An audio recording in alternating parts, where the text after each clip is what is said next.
하나님 말씀 같이 보겠습니다. 하나님 말씀 출애굽기 8장 1절에서 15절. 출애굽기 8장 1절에서 15절. 네, 한 절씩 교독하겠습니다. 8장 1절에서 15절. 여호와께서 모세에게 이르시되 너는 바로에게 가서 그에게 이르기를 여호와의 말씀에 내 백성을 보내라. 그들이 나를 섬길 것이니라.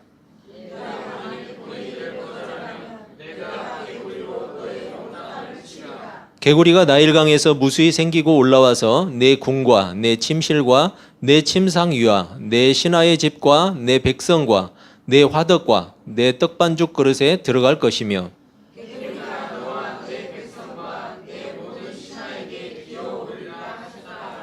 여호와께서 모세에게 이르시되 아론에게 명령하기를 내 지팡이를 잡고 내 팔을 강들과 운하들과 못 위에 펴서 개구리들이 애굽 땅에 올라오게 하라 할지니라.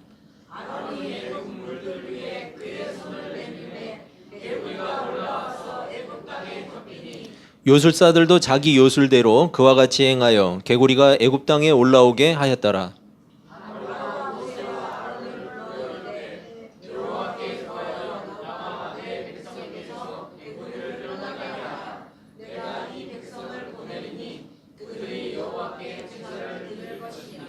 모세가 바로에게 이르되 내가 왕과 왕의 신하와 왕의 백성을 위하여 이 개구리를 왕과 왕궁에서 끊어 나일강에만 있도록 언제 강구하는 것이 좋을는지 내게 분부하소서.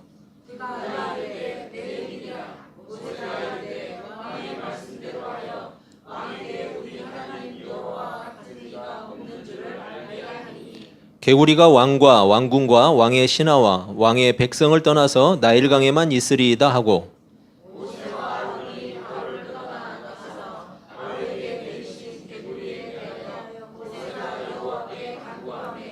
여호와께서 모세의 말대로 하시니 개구리가 집과 마당과 밭에서부터 나와서 죽은지라. 같이 읽습니다. 그러나 바로가 숨을 쉴 수 있게 됨을 보았을 때에 그의 마음을 완강하게 하여 그들의 말을 듣지 아니하였으니 여호와께서 말씀하신 것과 같더라. 아멘. 잠시 기도하겠습니다. 하나님 아버지, 이 시간 하나님의 말씀을 듣습니다. 하나님의 말씀을 통해서 하나님의 백성이 하나님 앞에 어떠해야 하는지, 그리고 하나님의 백성이 하나님과의 관계, 그리고 세상과의 관계를 어떻게 해야 되는지 우리가 깨닫게 하시고 지혜를 주셔서 하나님의 뜻을 따라 살아가는 복된 하나님의 백성들 되게 하여 주시옵소서. 하나님, 오늘 참석하지 못한 우리 성도들 어느 자리에 있든지 기억하시고 그들에게도 동일한 은혜를 주시고 하나님께서 그들의 삶을 살피시고 이끌어 주셔서 날마다 형통하는 삶이 되게 하시고 하나님, 이 자리에서 함께 예배하는 모든 성도들 그 심령마다 하나님의 말씀으로 깨닫게 해주셔서 하나님을 기뻐하고 즐거워할 수 있는 복된 한 주간 되게 하여 주시옵소서. 예수님의 이름으로 기도합니다. 아멘. 우리가 지금 성경을 통해서 애굽 땅에 내려졌던 재앙들을 하나씩 살펴보고 있는데 그 재앙은 애굽 땅의 왕 바로의 불순종으로 인한 것이었어요. 바로가 불순종했기 때문에 그러한 재앙들이 지금 내려지고 있는 것이었죠. 이스라엘 백성들을 보내라고 하신 이 하나님의 요구를 바로가 거절했기 때문이에요. 오늘 본문은 두 번째 재앙이라고 할 수 있는 개구리 재앙이죠. 여러분, 지금은 개구리를 찾기가 쉽지가 않죠. 개구리 어디 많이 있나요? 별로 없죠, 개구리가. 예전에는 그냥 흔히 볼 수 있었는데, 그래서 구워 먹기도 하고 그랬는데, 여러분, 일부러 찾아 나서도 쉽게 보이지 않는 이 개구리. 이 애굽, 이집트는 다신 사상을 갖고 있었어요. 다신 사상이 뭐냐? 어떤 절대적인 한 대상만을 신으로 두지 않고 다양한 여러 대상들을 신처럼 여기는 신처럼 생각하는, 숭배하고 생각하는 그런 사상을 가지고 있었다는 거죠. 그들이 숭배하는 신 중에 헤카 또는 헤크트라고 하는데 이 여신이 있었어요. 헤크트라고 하는 여신. 이 여신은 좀 특이하게도 개구리 모양의 머리를 가진 그런 존재였어요. 여러분, 그리고 그 헤크트라는 여신은 풍요와 다산을 상징하는 그러한 여신이었어요. 그 사람들이 이렇게 다신 사상을 갖고 있었던 것, 여러분, 자연 속에서 쉽게 발견할 수 있는, 쉽게 번성하는 생물, 이 개구리와 같은 존재, 뭐 여러 가지 있죠. 뭐 그 개구리 말고도 그런 존재들을 이 사람들은 복의 상징으로 삼았던 거예요. 여러분, 사람에게는 종교심이라는 것이 있다고 그랬죠? 사람에게는 누구나 종교심이 있어요. 절대자, 즉 신을 두려워하는 마음이 그 안에 내재되어 있다는 거죠. 그래서 그 절대자를 의지하려고 하는 마음이 누구나 있는 거예요. 인간은 스스로가 불완전한 존재라는 사실을 잘 알고 있는 거예요. 자기 스스로가. 그래서 강해 보이는 대상이나 신비로운 대상을 절대적인 위치에 올려놓고 그것을 숭배하고 의지하려고 하는 그런 경향이 있다라는 거죠. 이러한 종교심의 대상이 누구겠어요? 인간이 가지고 있는 이 종교심의 대상이 누구겠어요? 당연히 하나님이죠. 그런데 이렇게 지극히 당연한 말, 제가 왜 물어볼까요? 많은 그리스도인들이 경배의 대상은 하나님뿐이라고 말을 해요. 저도 그렇게 말했어요. 언제나 경배의 대상은 오직 하나님뿐이다. 그런데 그건 거짓말이었어요. 여러분, 경배의 대상이 하나님뿐이라는 사실이 거짓말이라는 게 아니에요. 경배의 대상이 하나님뿐이라는 것은 분명한 진리예요. 하지만 나의 유일한 경배의 대상이 하나님이라고 고백한 저의 고백이 가끔은 거짓말이라는 것을 알게 되었어요. 저는 종종 하나님보다 더 두려운 대상이 있었어요. 그 대상이 무엇일 것 같아요? 돈이에요.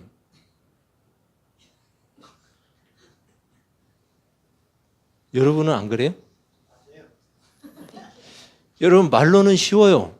하나님을 더 경외해야 한다고 말해요. 말로는 다 해요. 하지만 삶을 가만히 들여다보세요. 그렇지 않다는 것을 깨닫게 돼요. 여러분, 간단해요. 여러분의 삶이 무엇에 더 영향을 받고 있는지를 보면 돼요. 내가 무엇에 더 영향을 받고 있는가? 여러분의 삶이 하나님의 말씀에 의해서 움직이고 있는가? 그런가요? 말씀에 의해서 움직이고 있어요? 아니면 돈이나 또 다른 무엇에 의해서 움직이고 있는가? 세상의 일과 하나님의 일을 구분하려고 하는 게 아니에요. 여러분, 세상의 일과 하나님의 일을 어떻게 구분해요? 그건 구분되는 게 아니에요. 우리가 사는 자체가, 신자가 살아가는 자체가 하나님의 일이에요. 정직하게 돈을 벌고 세상의 바른 가치들을 추구하는 일 역시 그리스도인다운 삶을 사는 일에 있어서 대단히 중요한 일이에요. 다 중요한 거예요, 여러분. 단지 모든 삶의 가치와 중심이 무엇에 의해서 결정되냐고 묻는 거예요. 내 삶의 가치와 중심, 그것이 무엇에 의해서 결정되고 있는가? 그리고 무엇을 따라서 움직이고 있는가?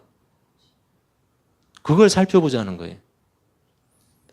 여러분, 우리는 언제든지 변질될 수 있는 존재들이에요. 언제든지 변질될 수 있어요. 틈만 나면 우리는 하나님의 자리에 다른 대상을 가져다 놔요. 자신이 부패한 존재라는 사실을 자꾸만 까먹어요. 자기가 죄인이라는 사실, 부패한 존재라는 사실을 까먹어요. 자신은 이제 한번 그리스도인이 되었으니까 아무런 문제가 없을 거라고 생각하는 사람들이 있어요. 여러분, 우리는 해병대가 아니에요. 무슨 말이냐고요? 한 번 해병은 영원한 해병. 자기들이 해병 출신이라는 걸 굉장히 자부심을 가진 이 해병대 출신들이 만들어낸 말이에요. 한 번 해병은 영원한 해병.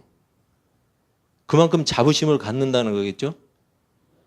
여러분, 한 번 그리스도인은 영원한 그리스도인? 그럴까요? 어떻게 보면 말이 되는 것 같기도 해요. 한 번 그리스도인은 영원한 그리스도인. 좋은 말인데. 하지만 다소 위험한 표현이 될 수 있어요. 실제로 대부분의 그리스도인들은 자신이 교회에 다닌다는 이유로 이제 구원받고 천국 가는 일에는 전혀 문제가 없다고 생각해요. 여러분 그렇죠? 내가 교회 다니니까, 내가 예수 믿으니까 이제 구원받았고 천국 가는 일에는 전혀 지장 없다. 하지만 성경은 이렇게 말해요. 빌립보서 2장 12절. 그러므로 나의 사랑하는 자들아, 너희가 나 있을 때뿐 아니라 더욱 지금 나 없을 때에도 항상 복종하여 두렵고 떨림으로 너희 구원을 이루라. 너희 구원을 이루라. 성경은 하나님이 이미 신자에게 이루신 구원이 끝났다고 말하지 않아요. 끝났다고 말하지 않아요. 신자가 자신의 삶을 통해서 증명하라고 말해요. 네가 구원받았다고? 증명해봐. 이렇게 이야기해요. 여러분 이걸 오해하지 말아야 돼요. 하나님이 예수님을 통해서 이루신 구원이 아직 부족하다는 말이 아니에요. 아니면 아직 예수님이 이루신 구원이 아직 미완성이다 이런 말이 아니에요. 절대로. 구원을 위해서 우리가 어떤 다른 일을 해야 되냐? 그것도 아니에요. 구원은 이미 하나님께서 성취하셨고 완성하셨어요. 예수 그리스도를 통해서. 단지 신자 자신이 뭐 하라는 거예요? 자신이 구원의 백성인지를 확인하라는 거예요. 구원의 백성인지 확인하라고요. 교회 다닌다고 말만 하지 말고 하나님의 구원에 속한 사람이 정말 맞는지 확인하라는 거예요. 성경은 그렇게 말해요. 그게 바로 구원을 이루라라는 거예요.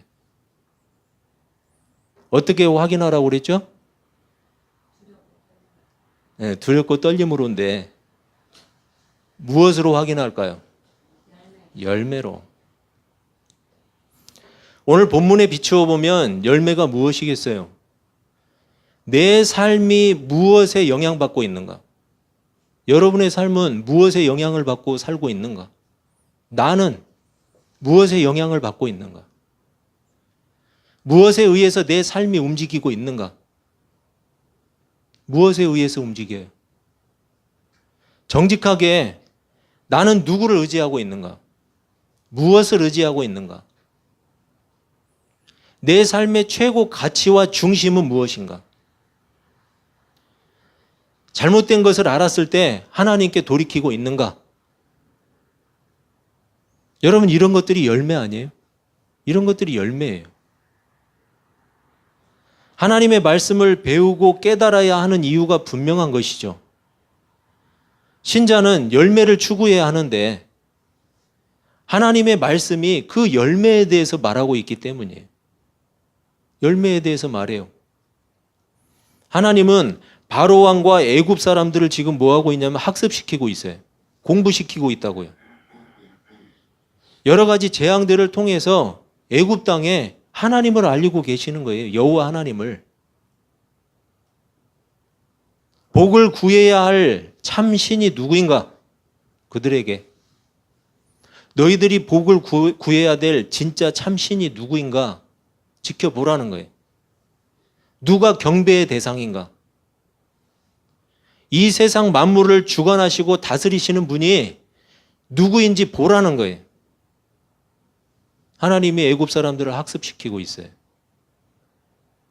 하나님은 애굽 사람들이 신성시하고 복을 구하던 대상들, 이 대상들을 오히려 재앙과 저주의 대상으로 바꿔버렸어요. 그렇죠? 개구리. 그들이 숭배했던 그들의 그 풍부한 물, 그걸 다 피로 만들어 버리잖아요. 그 나일강을 다 피로 만들어 버렸어요. 죽었다는 거죠. 그런 것들이 숭배의 대상이 아니라는 것을 알리신 거예요. 이것은 단지 바로와 애굽 사람들만을 향한 학습이 아니었어요. 경고가 아니었어요. 여러분, 애굽 땅에서 벌어진 이런 재앙을 누가 함께 경험을 해요? 이스라엘 백성들. 바로와 애굽 사람들만 경험했어요? 아니었어요. 이스라엘 사람들도 경험해요. 그리고 이스라엘 사람들이 지켜봤어요. 그걸 다. 두 눈을 뜨고 다 지켜봤어요. 이스라엘 백성들에게도 동일하게 하나님이 지금 공부시키고 있는 거예요. 학습을 시키고 있어요. 왜 시킬까요? 그들은 가야 할 곳이 있어요. 그들에게는 그 험하고 먼 광야길을 돌아서 가나안 땅을 들어가야 돼요. 그래서 지금 공부시키고 있는 거예요. 네가 경배할 대상이 누구인지 똑바로 봐라. 네가 의지할 대상이 누구인지 분명히 봐라. 그렇지 않으면 이 광야길 못 간다라는 거예요. 여러분, 결국은 이스라엘 백성들에게 주는 경고였어요. 이스라엘 백성들을 공부시키고 있는 거예요. 여러분, 어느 공원에 이 잔디밭이 있는데 거기에 표지판 하나를 이렇게 세워놨어요. 거기에 뭐라고 써 있냐면, 어린이들이 잔디밭에 들어가지 않도록 지도해 주십시오. 이렇게 써놨어요. 여러분, 그러면 어른은 들어가도 되죠? 안 되죠? 네. 어린이들 지도하라니까 어린이들은 못 들어가게 하고 어른은 들어가요? 지각이 있는 어른들은 스스로 판단할 수 있다고 보고 그런 어른들이 어린이를 지도해달라는 내용 아니에요? 마찬가지죠. 바로와 애굽 사람들에게 숭배의 대상이 아니라면 이스라엘 백성들에게는 두말할 것도 없는 거예요. 그렇죠? 바로와 애굽 사람들에게 내려진 재앙이라고 해서 이스라엘 사람들은 지금 뒷짐지고 구경만 하면 되는 게 아니에요. 아니에요. 뒷짐지고 구경만 하면 돼요? 자신을 돌아봐야죠. 하나님이 아닌 대상을 섬기고 있지는 않은지, 자신이 복을 구하고 있는 대상이 누구인지 확인해야죠. 신자들 중에 가끔 이런 사람들이 있어요. 제가 책으로도 봤는데, 제가 그런 사람이 아니라고 생각했는데 그걸 보고 제가 그 사람 책을 끊었어요. 그 사람이 하는 말도 안 들어요, 이제. 기독교인인데. 돌아가신 분을 추모하는 일, 제사죠? 그게 왜 잘못됐냐고 말을 하는 거예요. 여러분, 사람을 섬기는 일은 이 땅에서만 가능해요. 이 땅에서만. 살아있을 때, 이 땅에서 여러분 마음껏 섬기세요. 사랑하세요. 허락되어 있잖아요. 살아있을 때. 이미 하늘로 가신 분을 위해서 그 어떤 대단한 일을 해도 그분과는 아무 상관이 없어요. 아무 상관이 없어요. 여러분, 죽으면 끝이에요. 이 땅에서는. 물론 우리는 끝이 아니지만. 그렇지만 이 땅하고는 아무 관계가 없어요. 돌아가신 분을 추억하고 기억하는 일은 좋은 일이죠. 여러분, 좋은 거예요. 나쁜 거 아니에요. 그런 날 함께 모여서 이미 가신 분을 함께 추억하고 그리고 이야기하면서 남아있는 우리가 어떻게 최선을 다해서 살아갈 것인가, 그 유지를 받들어서 어떻게 살면 좋을까, 이러한 것들을 논의한다면 여러분 좋은 거예요.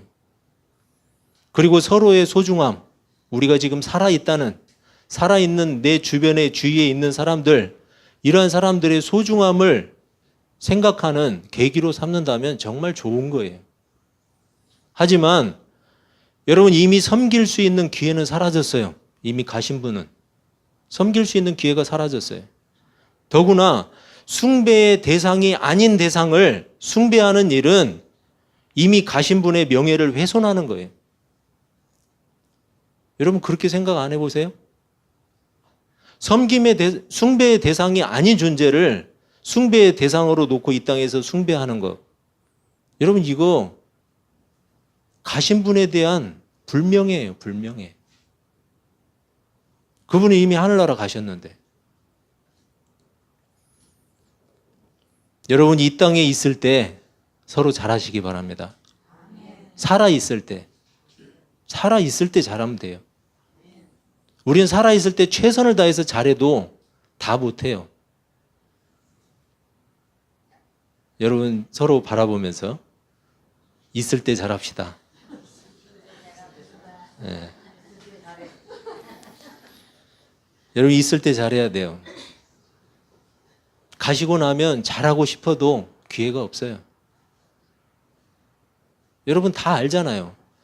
부모님이 떠나가신 분들은 다 알잖아요. 그렇게 할 수 없다는 것. 이제 할 수 없다는 것. 얼마나 안타까워요. 얼마나 슬퍼요. 있을 때 좀 잘할 걸. 그런 마음이 들죠. 여러분, 경배의 대상은 하나님 한 분이에요. 경배의 대상은 하나님밖에 없어요. 피조물은 경배의 대상이 될 수 없어요. 복을 구하는 대상으로 삼아서도 안 돼요. 태초에 하나님이 천지를 창조하시니라. 여러분, 창세기 1장 1절 말씀 아니에요? 왜 성경을 시작하면서 태초에 하나님이 천지를 창조하시니라, 그냥 멋있어 보이려고 이 얘기 하신 거예요? 멋있어 보이려고? 아니잖아요. 이런 말이에요. 네 주인은 하나님이야. 뿐만 아니라 세상에 존재하는 모든 것이 다 하나님 거야. 심지어 네가 하찮게 여기는 땅바닥에 기어다니는 지렁이도 하나님 거야. 하나님 소유가 아닌 것은 이 세상에 아무것도 없어. 이런 말이잖아요. 태초에 하나님이 천지를 창조하시니라. 성경은 가장 먼저 주인이 누구인지를 선언하고 있는 거예요. 주인이 누구인지. 성경은 그 주인을 반역하는 것을 뭐라고 이야기해요? 죄라고 이야기하잖아요. 여기 지나가다가 신호 안 지키고 가는 거, 이거는 세상의 법을 어기는 죄죠. 그렇지만 성경이 말하는 죄는 뭐예요? 그것 말고 일단 자기 주인을 반역하는 것. 주인이 아닌 대상을 숭배하는 것을 뭐라고 하던가요, 성경에서? 우상 숭배라고 하지 않아요? 주인이 아닌 대상을 숭배하는 것. 출애굽기 20장 3절에서 5절까지 이렇게 말씀해요. 너는 나 외에는 다른 신들을 네게 두지 말라. 너를 위하여 새긴 우상을 만들지 말고 또 위로 하늘에 있는 것이나 아래로 땅에 있는 것이나 땅 아래 물속에 있는 것에 어떤 형상도 만들지 말며 그것들에게 절하지 말며 그것들을 섬기지 말라. 왜? 하나님이 주인이니까. 십계명은 모세 시대 이스라엘 백성들에게만 해당되지 않아요. 하나님의 백성 모두에게 해당되는 거예요. 모세 시대에는 우상이었던 것이 지금은 아니에요? 여러분과 저는 하나님의 백성이잖아요. 그렇다면 하나님의 말씀인 성경을 따라서 살아야 되잖아요. 믿지도 않는 사람에게 성경을 들이댈 수는 없어요. 믿지도 않는 사람에게 성경 들이대지 마세요. 김은국 씨가 들이댄다는 얘기 잘하는데. 여러분, 하지만 신자에게는 들이대야 돼요, 성경을. 그렇잖아요. 신자에게 성경은 하나님의 말씀이고 유일한 법칙이에요. 오늘 본문의 개구리 재앙은 우연히 일어난 일이 아니었어요. 자연재해도 아니었어요. 하나님이 의도적으로 행하신 일이었어요. 애굽의 요술사들은 개구리를 만들어낼 일이 아니고 개구리가 못 올라오게 해야 되는 거예요, 사실은. 지들이 만들 새가 어디 있어요? 지금 쫓아내야지. 못 올라오게. 그런데 막을 능력이 없었어요, 그들에게는. 재앙을 멈추신 분도 누구였어요? 오늘 본문에 보면 하나님이 하셨잖아요. 하나님이. 바로와 애굽 사람들에게 진짜 경배의 대상을 알리신 거예요. 물론 애굽 사람들도 바로도 깨닫지는 못했어요. 여러분, 그래서 어떻게 하라는 거예요? 하나님의 백성인 이스라엘 백성들은 제발 듣고 깨달으라는 거예요. 제발 듣고 깨달으라. 여러분은 지금 누구를 경배의 대상으로 두고 있는지 살펴보시기를 바랍니다. 그 대상이 하나님이라면 하나님을 경배하는 일, 하나님을 예배하는 일에 최선을 다하고 있는지 여러분 살펴보세요. 구원의 백성이라는 증거가 나에게 나타나고 있는지, 구원의 백성이라는 증거가 나타나고 있는지 삶으로 증명하고 계세요? 하나님의 백성, 구원의 백성이라는 거? 열매로 확인하라고 하셨는데 열매를 내기 위해서 과연 얼마나 수고하고 계세요? 열매를 꺼내놓기 위해서 얼마나 수고하세요? 여러분의 구원에 정말 아무런 문제가 없나요? 그래야 돼요. 바로와 애굽 백성들에게 내려진 개구리 재앙을 통해서도 하나님은 하나님의 백성에게 말씀하고 계세요. 여러분, 성경에 나와 있는 우리하고 아무런 상관이 없는 것과 같은 그 먼 이야기, 모세 시대 이야기, 그 이야기가 우리에게 말씀되고 있잖아요. 하나님이 그것을 들어서 말씀하고 있잖아요. 경배의 대상이 누구인지. 이 세상에 존재하는 한 그 어떤 것도 다 하나님 거예요. 하나님이 말씀하고 있어요. 하나님이 주인이야. 그러니까 네가 경배할 분은 바로 하나님 한 분뿐이야. 여러분, 하나님을 경배하고 있는지, 하나님을 경배하는 일에 최선을 다하고 있는지 자신을 살펴보시기를 바랍니다. 하나님을 경배하기 위해서 내 욕심과 내 고집과 내 교만함들을 포기하고 있는지 살펴보시기를 바랍니다. 이러한 자신의 악한 모습을 포기하지 않는 것, 그것은 결국 하나님을 경배하지 않는 거예요. 그리고 그 자리에는 분명히 다른 대상이 놓여 있게 돼요. 하나님이 아닌 다른 대상을 경배하고 있다면 그것은 스스로 구원의 백성이 아니라는 것을 증명하는 일이에요. 하나님이 아닌 다른 대상을 경배하고 있다면 여러분, 하나님의 백성이 아니라는 증명이죠. 여러분은 누구를 경배하고 있습니까? 다시 한번 자신을 돌아보고 살피실 수 있기를 바랍니다. 그리고 다시 하나님을 경배하는 자리에 서시기를 바랍니다. 구원의 백성임을 증명하는 그런 하나님의 백성이 되시기를 바랍니다. 그 어떤 것에도 우리 삶의 중심과 가치를 뺏기지 마시고 오직 하나님의 말씀에 우리 삶이 반응하고 움직일 수 있는 구원의 백성 다 되시기를 주님의 이름으로 축원합니다. 기도하겠습니다.